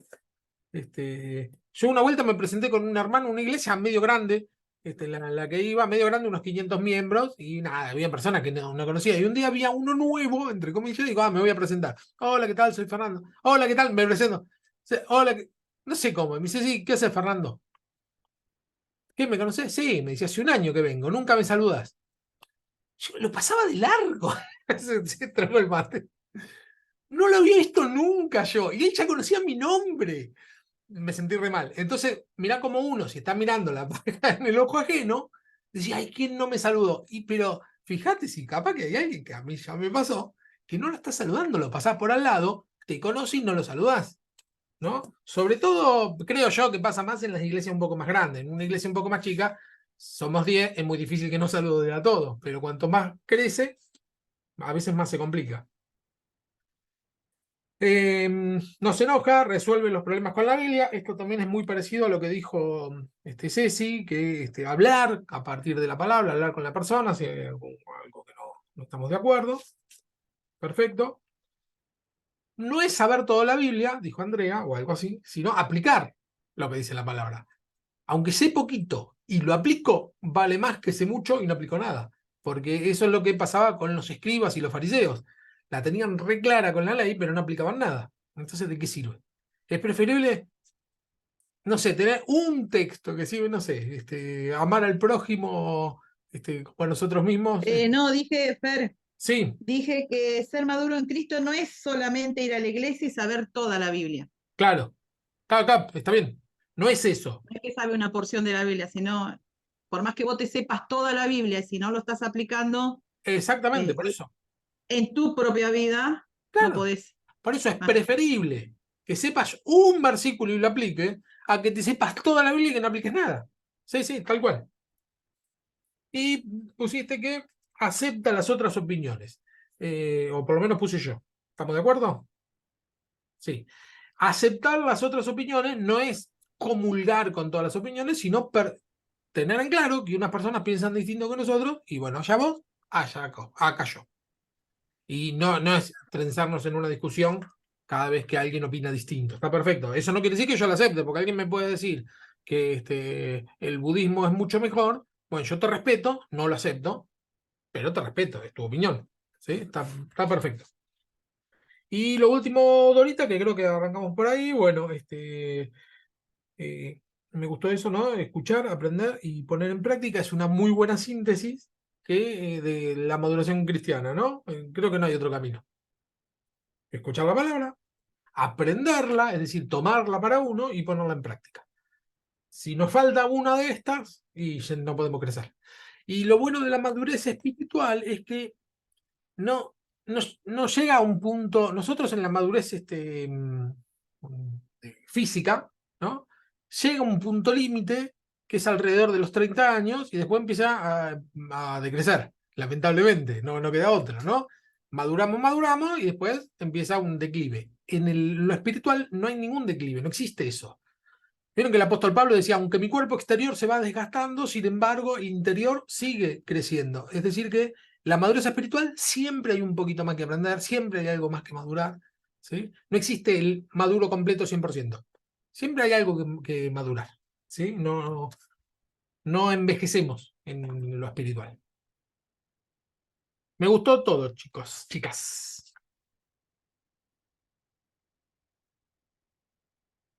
Seguimos compartiendo, pasamos a la última parte, son y 18. Así que sigamos. Capítulo 10. Volvió para atrás. Acá estamos. Bueno, y acá hace una breve resumen de los 4 ministerios o 5 según como se lo vea, ¿no? Apóstol, profeta, evangelista, pastores y maestros, son 5 cosas, pero por la forma en que está escrito, pastores y maestros está junto, ¿sí? Es decir, que otra traducción posible, dice acá el autor, es pastores pedagógicos o pastores maestros, ¿sí? Es decir, que el pastor tiene la habilidad de enseñar y no puede un pastor que no tenga la habilidad de enseñar, no existe. Bien, apóstol. Es claro que en Efesios 4:11 el significado del término es más limitado que el sentido general de enviado o delegado, ¿sí? La palabra apóstolos en griego significa enviado, ¿sí? Una persona que es enviada es un apóstol por definición, ¿sí? Pero en Efesios 4:11, lo que dice acá el autor es que está hablando de algo más específico que solamente un enviado, ¿sí? El vocablo tiene el mismo sentido que tiene cuando se usa para referirse a los 12, ¿sí? Los 12 apóstoles. El apóstol Pablo dice que el Señor llamó a los 12 y después, como un abortivo, lo llamó a él, ¿sí? Los 12 son los apóstoles con mayúscula, que eran los discípulos, que después pasaron a llamarse apóstoles.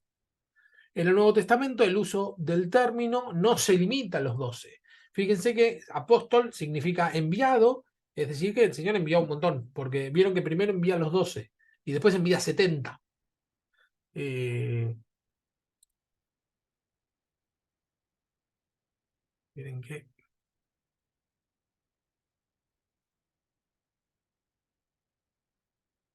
¿están viendo la pantalla? No. ¿Sí?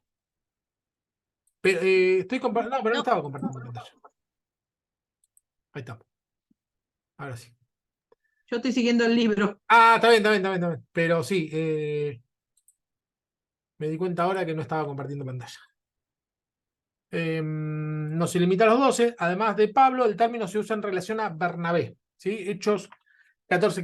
Esto es un tema. De lo que va a hablar acá el autor es un tema controversial.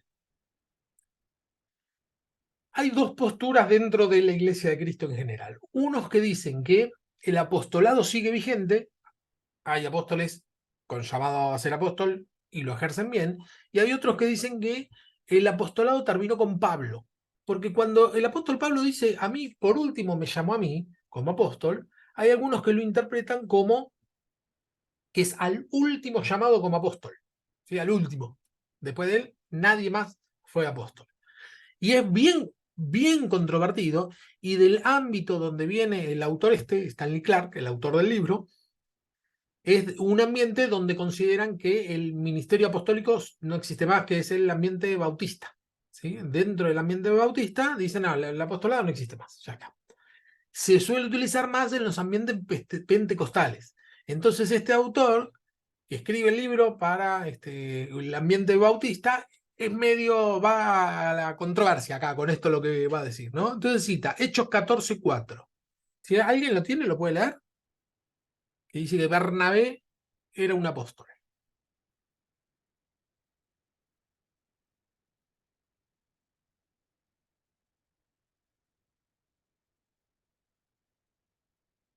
Lo tengo. ¿Sí? Hechos 14:4. ¿Sí? Y la gente de la ciudad estaba dividida. Unos estaban con los judíos y otros con los apóstoles. Bien. Esto es. ¿A quién se refiere con los apóstoles? Bueno, los únicos que estaban ahí era Pablo y Bernabé.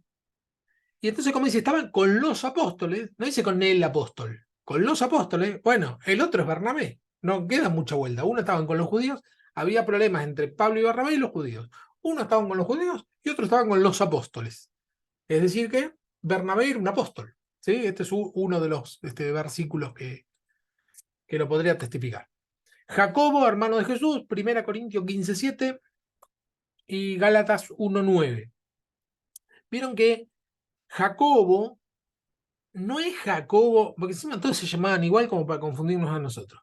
No es el mismo Jacobo, el hermano de Juan, que el Señor lo llama, que eran pescadores. No. Jacobo, cada vez que el apóstol Pablo habla, o del libro de los Hechos, el líder de la iglesia de Jerusalén era el hermano de Jesús.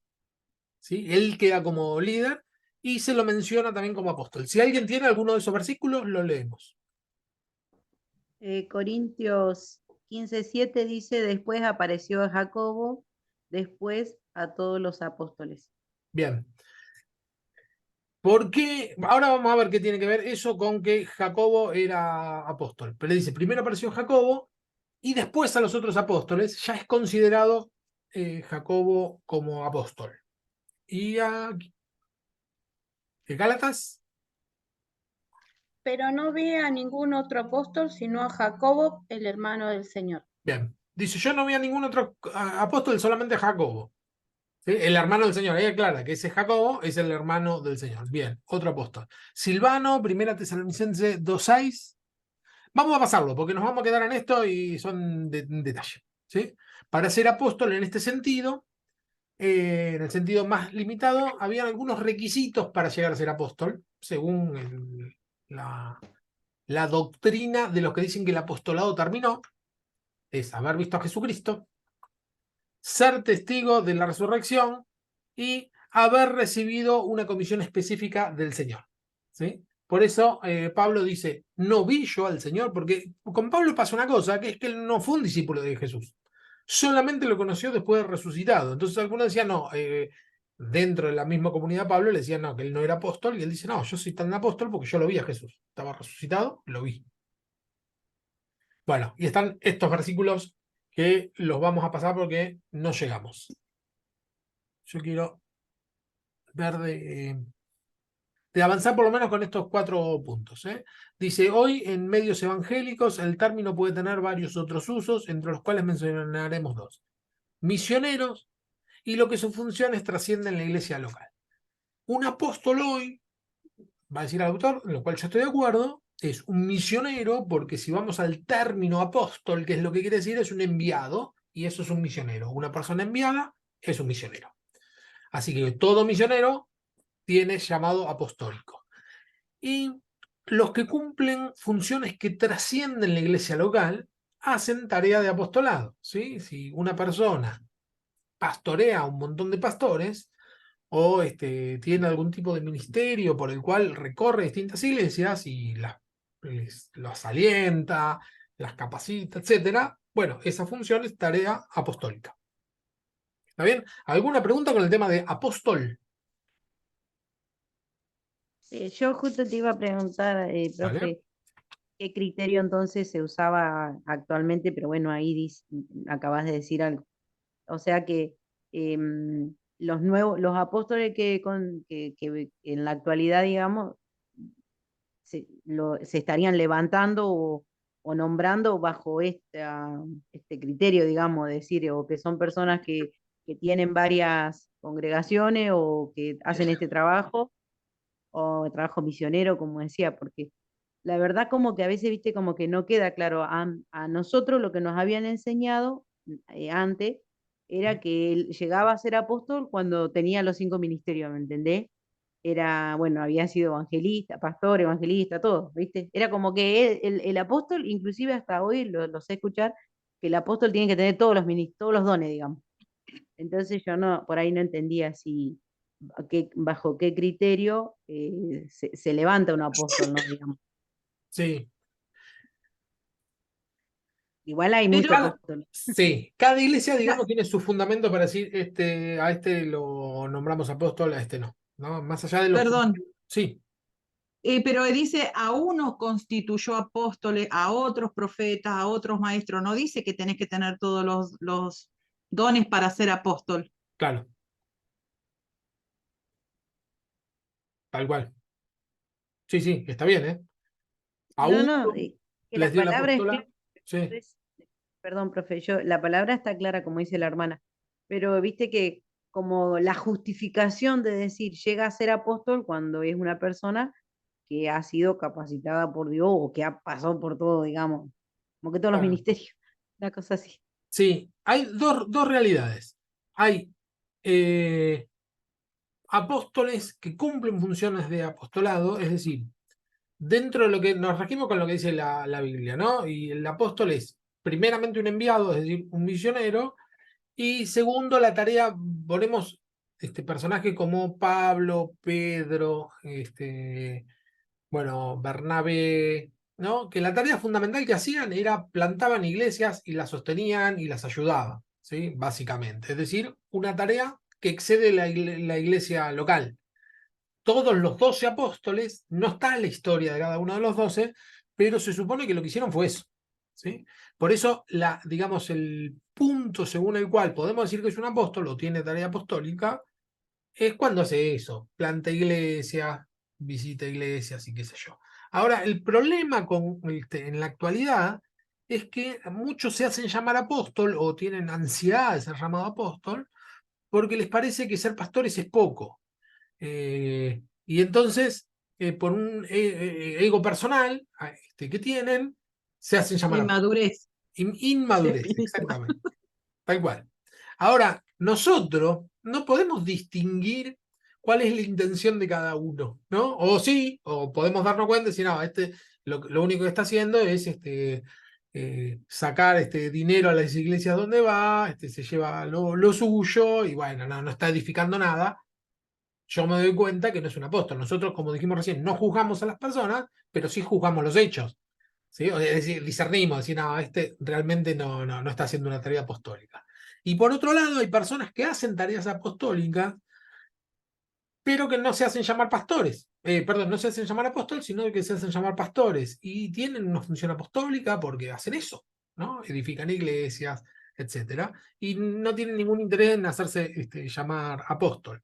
Así que, digamos, no hay un criterio único ni un único motivo por el cual una persona se le llama apóstol. Después hubieron otros que se hicieron llamar sumo apóstol, porque ya también apóstol le quedaba poco, le quedaba chico. Y hay otros que se hacen llamar, ahora que no lo vi más, pero era allá por el 2012, 2013. Ángel, digamos, el que estaba por encima del sumo apóstol era un ángel. No sé, me pareció Es mucho. inmadurez. Sí, me pareció mucho. Que- Pero bueno, no sé. Pero sí hay Y algún tipo de controversia, ¿no? Más que nada iban por. a poner el título de, qué sé yo, mano derecha de Cristo, mano Claro, derecha. sí, sí. Y como los que aparecen generalmente que tienen más fama, vemos que dicen un montón de barbaridades, a veces uno se quiere un poco distanciar por lo menos a mí, a veces, hay cada uno que si se llama el apóstol. Sí, Acá entra mucho la madurez espiritual claro, de nosotros, de saber discernir claro. este tipo de personas, de personajes, digamos, como el ángel, el sumo sacerdote creo que era, no sumo apóstol, sumo sacerdote no era. Yo había escuchado de eso también. Puede ser, puede ser. Yo había escuchado un sumo apóstol. No, yo escuché sumo sacerdote hasta donde llegábamos, allá también por el 2000 y pico. Sí, Y yo iba a decir sumo pontífice, pero no, era no, pero era sumo sacerdote. Ángel sí, sumo sí. sacerdote, y bueno, que quieren ser más, siempre más eso habla de una inmadurez tremenda.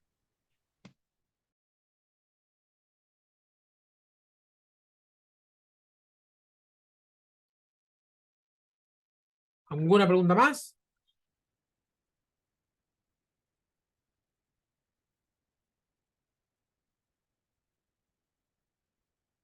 Profeta.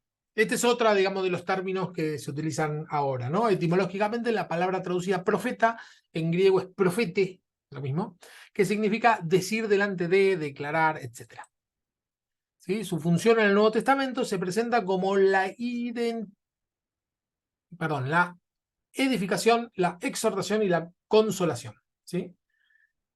Es decir, hablar, decir algo que edifique, básicamente. Eso sería, o exhorta, que es decir, que convence, o consuela. ¿Sí? Esa es la tarea profética, básicamente. Los profetas Judas y Silas usaron su don de profecía para exhortar y confirmar a los hermanos de Antioquía. Ahí está en Hechos 15:32. ¿Sí? Se menciona a dos profetas. La expresión podía incluir el anuncio de eventos futuros, como en el caso de Ágabo.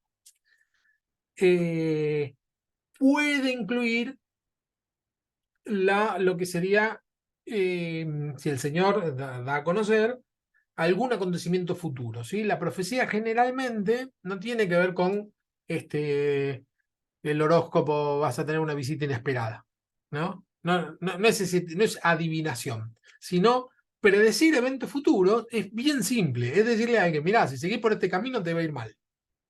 ¿Sí? No es que ni lo están maldiciendo ni adivinando el futuro, sino que conociendo algunos principios bíblicos, sabemos que en ese camino te va a ir mal, sabemos que en ese camino te va a ir bien. ¿Sí?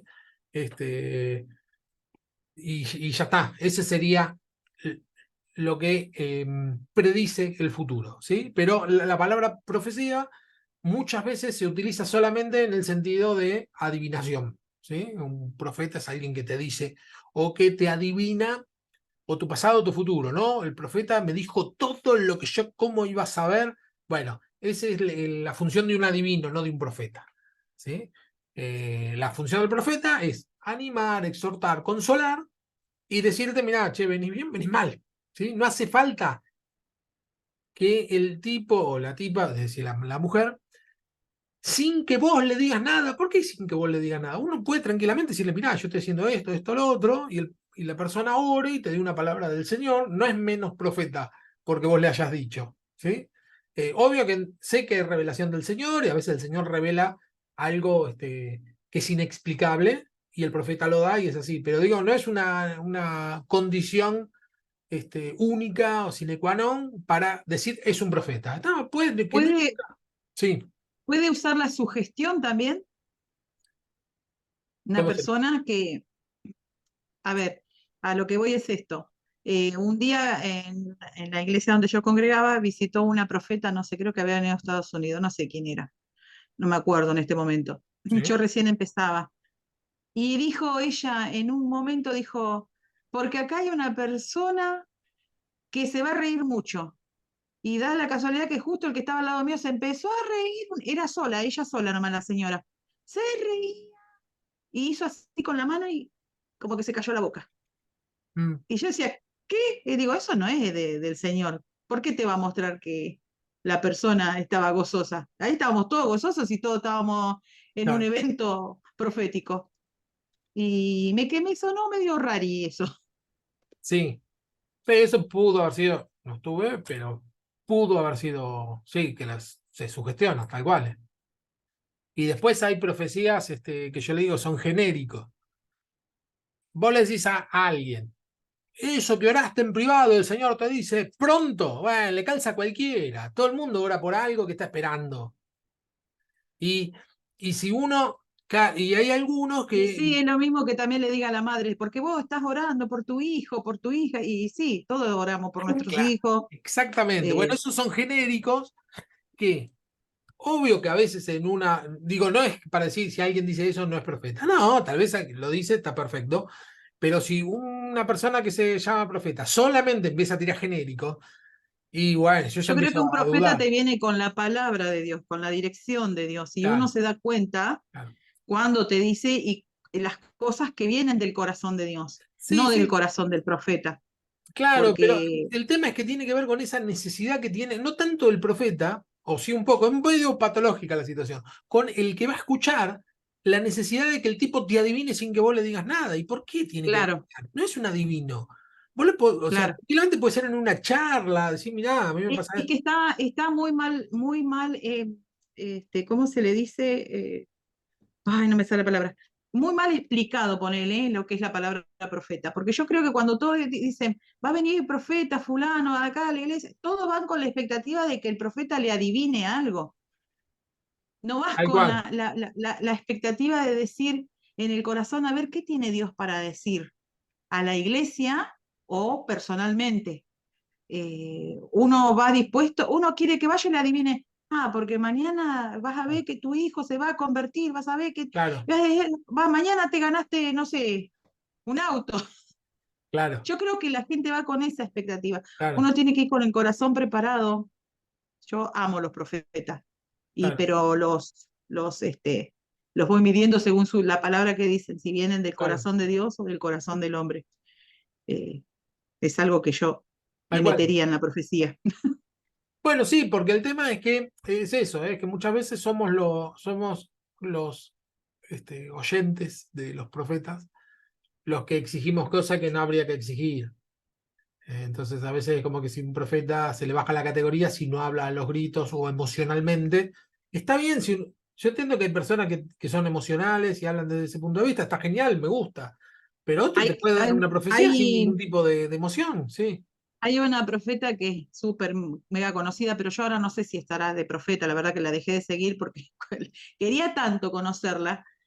Y bueno, pedí permiso a la iglesia, nos dejaron ir a conocerla, fuimos a un evento y cuando entramos tenía todas unas botellitas de aceite chiquititas, así Ah, diminutas, y todo y digo, ay, ¿qué es esto? Y después nos explicaba, dice, allá afuera, dice, tenemos el aceite para dejar de comer, para adelgazar, el aceite para la, no sé, la unción de, el aceite no para hacer sé, de papas fritas, inteligencia, la sabiduría, lo que tenía todo el aceitito sí. con todas sus cosas. Después decía, en un momento dijo, porque yo me acuerdo que tenía 50 pesos nada más en esa época, en la billetera, y un billete de 5 pesos. Entonces ella dijo, porque Dios me está diciendo que tenemos que bendecir a los profetas de esta casa y traer, bueno, yo que llevé mis 5 pesos.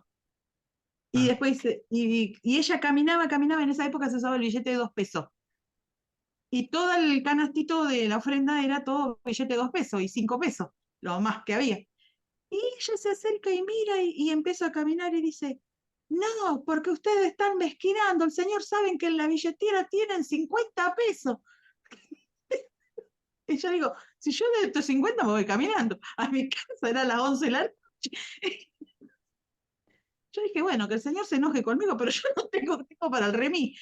Así que no, le di los 5 pesos y yo dije, eso es adivinación, es que quería marrocar para uno y, claro. a ver, Señor, no te voy a decir por qué me diste 5 pesos. Yo creo que es así, no sé.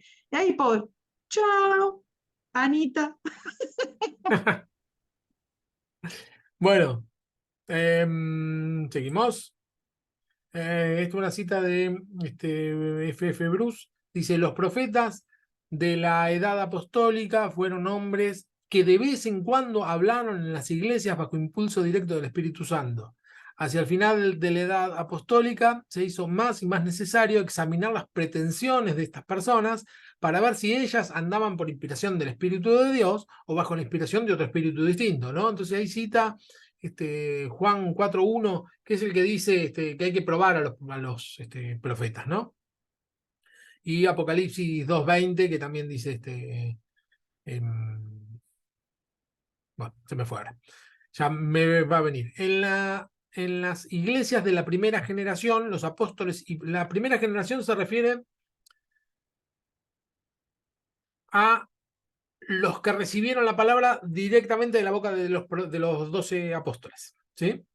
De la primera generación, los apóstoles y profetas desempeñaban una función única, de la cual, en algunos aspectos esenciales, los escritos canónicos del Nuevo Testamento se han hecho cargo, ¿sí? La primera generación es cuando se fue escribiendo la Biblia. Acuérdense que la Biblia se escribió después de la muerte de Jesús, no se escribió durante la muerte de Jesús. Evangelista. El tercer término evangelista no aparece en las otras listas, ¿sí? Mientras que los apóstoles y profetas se mencionan con frecuencia en el Nuevo Testamento, la palabra evangelista aparece solamente en otros 2 pasajes. No hay muchos pasajes, esto es interesante, ¿no? La palabra evangelista aparece 3 veces. Una en esta lista y la otra es acá. Felipe, uno de los 7, que era evangelista, dice, es descrito como evangelista, ahí en Hechos 6 y 21. Y dice, Pablo exhorta a Timoteo que haga obra de evangelista. ¿Vieron que dice, cumple tu ministerio, haz obra de evangelista? Bueno, y no se menciona mal la palabra evangelista, ¿sí? Sí el término evangelio mucho, pero no evangelista.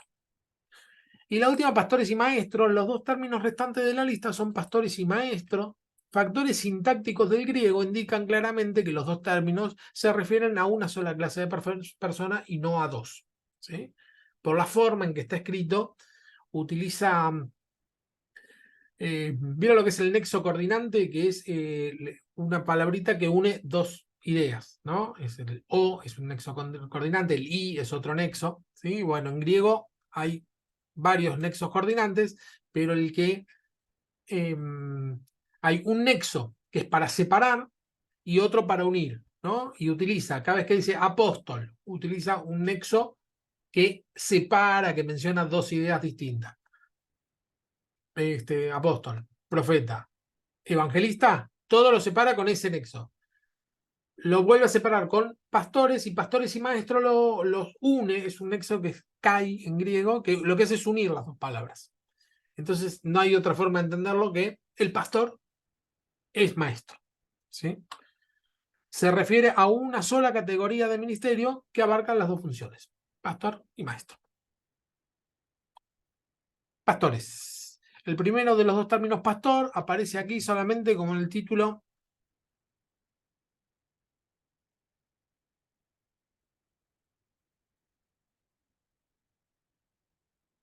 No sé por qué se me desconecta.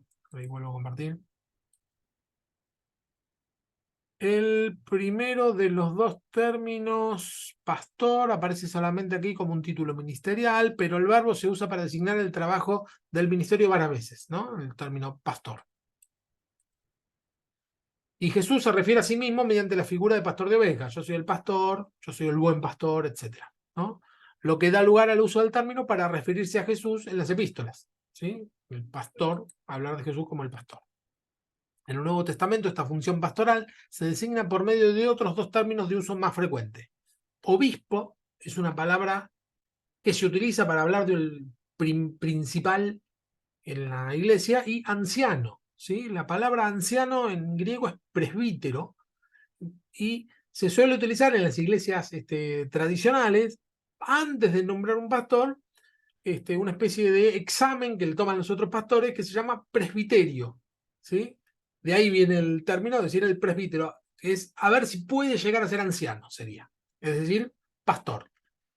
Pastor, obispo y anciano sería lo mismo, ¿sí? Es el principal de una iglesia local. Y por último, maestros. La función de maestro, la última palabra de las 5 es maestro, e indica la otra tarea de este oficio con 2 roles. uno de los requisitos del obispo, es decir, el principal del pastor, es el de ser maestro. Era apto para enseñar, ¿no? En Timoteo lo vemos. Pero es necesario que sea apto para enseñar, es decir, que tenga gracia para enseñar, que sepa enseñar, ¿sí? No solamente que sepa, sino que pueda enseñar. El servicio de los santos, en Efesios 4:12, Pablo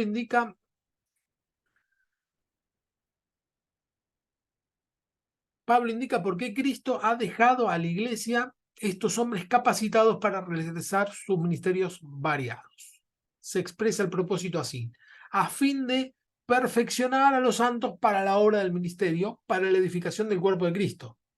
O sea, estos dones el Señor los da con el único fin de perfeccionar, es decir, hacer un poquito mejor. Cuando habla de los santos, quiere decir los apartados, ¿sí? Para la obra del ministerio, es decir, del servicio, para la edificación del cuerpo. El objetivo último es la edificación del cuerpo, ¿sí? No hay otro objetivo. Fernando, Sí, que cuando dice eso significa como dando a entender de que esas personas tienen que vivir en santidad para poder llevar adelante el cuerpo que es la iglesia, ¿no? no. Mirá, cuando menciona a fin de perfeccionar a los santos, utiliza la palabra santos no en el sentido de cuidarse de pecar, ¿no? Andar en santidad, como vos dijiste, sino que Santidad. claro, no, utiliza el término santo en el sentido de llamado de Dios, apartado por Dios. Es decir, no como un esfuerzo humano, sino que el Señor te aparta. Había un pastor que daba un ejemplo interesante que decía, la batería que tenemos ahí, la batería para tocar la música, es una batería santa porque solamente la usamos para la alabanza del Señor. No hacen nada bueno ni nada malo, no existe una batería pecadora. Esta solamente que la apartamos para este trabajo.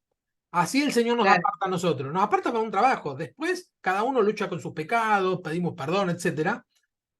Pero cuando menciona el apóstol Pablo los santos, se hace referencia a los apartados, es decir, la congregación. Toda una congregación en la iglesia son todos santos. No porque en el sentido que nosotros usamos la palabra santo, que decía, ay, son santitos, no, sino que son todos apartados. El Señor los llamó ahí para hacer algo, ¿sí? Apartados con un propósito. En ese sentido es santo, ¿sí? Por eso dice que perfecciona a los santos. Si fueran santos en el sentido que nosotros lo tenemos, no habría que perfeccionarlo porque ya está, son santos. No, son imperfectos. Entonces el Señor va perfeccionando, ¿no? El verbo perfecciona, que utiliza para perfeccionar es un presente continuo, es decir, siempre los está perfeccionando, ¿sí? Es un crecimiento continuo. Perfecciona a los santos para la obra del ministerio, para la edificación de la iglesia. El versículo se compone de 3 oraciones finales, oración que expresan propósito. A fin de perfeccionar a los santos, ¿cuál es el propósito, no? Perfeccionar a los santos para la obra del ministerio, es decir, la motivación es la obra del ministerio, del servicio, y la edificación del cuerpo de Cristo. ¿Sí? Para la edificación del cuerpo de Cristo. Son 3 propósitos. Perfeccionar. Me fui de tema con las placas hoy, ¿eh? No, está muy bien. La palabra griega traducida perfeccionar, catartismo, es en realidad un sustantivo que se encuentra solamente aquí en el Nuevo Testamento, aunque el verbo aparece en varios otros pasajes. Perfeccionar. Algunos posibles sentidos del verbo son remendar, arreglar, restaurar, perfeccionar, poner en orden, completar, suplir un defecto, ¿no? Por eso vemos que son exactos, pero el Señor lo va perfeccionando, ¿no? Restaurando. Adaptar para. En su uso médico se refiere al acto de enderezar y entablillar un miembro fracturado o devolverle un miembro dislocado en su lugar correcto. Lo usamos mucho en psicología, no nosotros, digo, los que no somos psicólogos, es el término catarsis, ¿no? Hablo esto y hago catarsis, ¿no? Es catartismo, catarsis viene de ahí. Lograr enderezar algo. Lo solemos hablar para decir, hablé un montón de pavadas y me siento mejor, pero en realidad el término catarsis, el término médico psicológico es logré enderezar algo a partir del habla, a partir de ponerlo en palabra, ¿sí? La obra del ministerio, el segundo propósito, los traductores han suplido el artículo definido con los dos sustantivos. La obra, ¿no? En la traducción literal sería una obra del ministerio. Lo que dice es la obra, el artículo definido sería la obra, es cuando vos te referís a una sola cosa, ¿no? Uno no dice una obra, sino que decís la obra. Bueno, ese la es un artículo definido que dice que lo agregan los traductores para darle el énfasis que necesita, porque si una traducción literal sería una obra del servicio, y no es esa la idea, no es una obra, es la obra. El servicio es diaconía, ¿sí? La palabra griega es diaconía, que es el servicio, el llano, el claro, el que se entiende, el que no es un servicio a Dios, sino un servicio a las personas. Esa es la obra, el ministerio. Y para el último propósito, la edificación del cuerpo de Cristo. Efesios 4:13 dice: hasta que todos lleguemos a la unidad de la fe y del conocimiento del Hijo de Dios, a un varón perfecto, a la medida de la estatura de la plenitud de Cristo. ¿Quién había dicho para llegar a ser como Cristo? Nan. Que una persona madura se parece a Cristo, ¿sí? Bueno, ese es el objetivo final. Llegar a ser una persona, a llegar a la estatura de la plenitud de Cristo, para que ya no seamos niños fluctuantes, llevados por doquiera de todo viento de doctrina, por estratagemas de hombres, que para engañar emplean con astucia las artimañas del error, sino que siguiendo la verdad en amor, crezcamos en todo aquel que es la cabeza, esto es Cristo, de quien todo el cuerpo, bien concertado y unido entre sí por todas las coyunturas que se ayudan mutuamente, según la actividad propia de cada miembro, bien como le dijimos hoy, recibe su crecimiento para ir edificándose en amor. Efesios 4, del 13 al 16, una especie de síntesis. Pablo describe lo que significa la edificación del cuerpo de Cristo y se expresa en dos aspectos fundamentales: maduración espiritual y crecimiento. La maduración espiritual, en primer lugar, significa llegar a la unidad de la fe, al pleno conocimiento de Cristo y a la medida de la plenitud de la estatura de Cristo, ¿sí? Y en segundo lugar, la maduración espiritual significa estabilidad en las creencias, resistencia a los errores engañosos de los instrumentos humanos del enemigo, ¿sí? Está bien un poco lo que estuvimos viendo hoy, ¿no? Llegar al esto creo que lo de llegar a la fe sí, pero el pleno conocimiento de Cristo no lo mencionamos con respecto a lo que es el crecimiento espiritual, ¿no? Llegar a un pleno conocimiento de Cristo. Y la estabilidad en las creencias, más o menos lo que decía Ceci. Bueno, poder echar raíces tiene que ver con eso, ¿no? Tener una estabilidad y bueno, y resistir a los errores engañosos. En tercer lugar, significa vivir en amor y crecer hasta que en todos los aspectos el cuerpo se haya ajustado a la medida de la cabeza, Cristo. Para que esto ocurra, se señalan ciertas condiciones en el versículo 16. La unión de los miembros a Cristo, como la cabeza en sujeción a Él, es decir, estar sujetos a Cristo, unidos por Cristo. La unión y cohesión entre sí por parte de los miembros. Y 3, el funcionamiento adecuado de todos los miembros, ¿sí? Todos los miembros en un cuerpo funcionan. Si no funcionan es que hay algo que está mal, ¿sí? Es decir, que los dones el Señor lo da en una congregación para que funcionen. Y la última tarea: leer el capítulo 12 del libro que les pasé hoy, del que estamos trabajando. ¿Está bien? El que se llama Servicio Cristiano. Bueno, vale aclarar, ¿eh? Bien, bien. Eso, es la semana que viene es la última clase de esta materia. Y es un poco es el último capítulo del libro y es sí una especie de síntesis. No repite nada, pero sí es una especie de síntesis general. ¿Sí? Así que si lo pueden leer, genial, así aportamos todos. ¿Sí?